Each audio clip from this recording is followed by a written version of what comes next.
Uttarandhra teacher MLC ఎన్నికల్లో అధికార కూటమి బలపరిచినటువంటి రఘువర్మ ఓటమి పాలయ్యారు. అధికార పార్టీకి సంబంధించిన మంత్రులు, ఎమ్మెల్యేలు రంగంలోకి దిగి రఘువర్మ గెలుపు కోసం పనిచేసినా కూడా టీచర్స్ అయితే అధికార కూటమి బలపరిచిన రఘువర్మ ఏపీటీఎఫ్ తానైతే ఓటమి పాలయ్యారు. ఇక్కడ నుండి పిఆర్టీయు శ్రీనివాసులు గెలుపొందారు.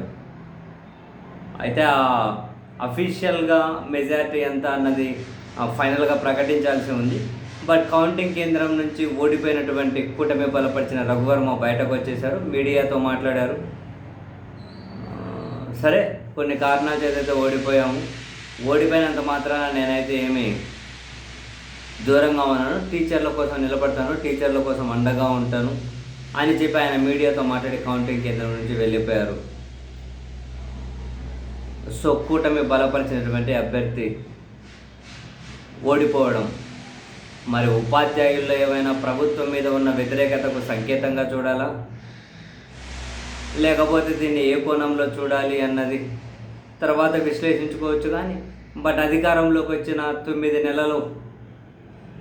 నెలల్లోనే వాళ్ళు బలపరిచినటువంటి అభ్యర్థి కీలకమైన ఉత్తరాంధ్ర, అది కూడా టీచర్స్కి సంబంధించి.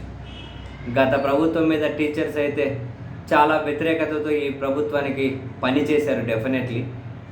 ఇప్పుడు ఈ ప్రభుత్వం బలపరిచిన అభ్యర్థికి వ్యతిరేకంగా వాళ్ళు ఓటేశారు అని అంటే ప్రభుత్వం మీద అసంతృప్తిని ఈ రూపంలో ఉన్న వల్లగక్కారా అన్న విషయం చూడాలి. మరింత లోతుగా విశ్లేషణలోకి వెళ్ళి చూసుకుంటే తెలుస్తుందేమో రాబోయే రోజుల్లోనైనా.